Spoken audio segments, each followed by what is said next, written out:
Lifelong learning is not just about studying in school, it is about continuously growing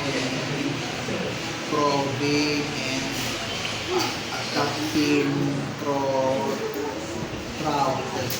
life in a world that constantly changes.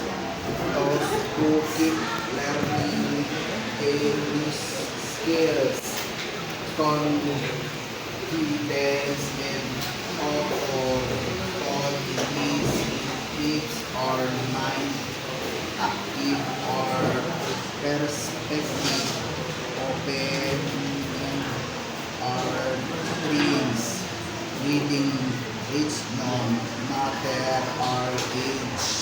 We need to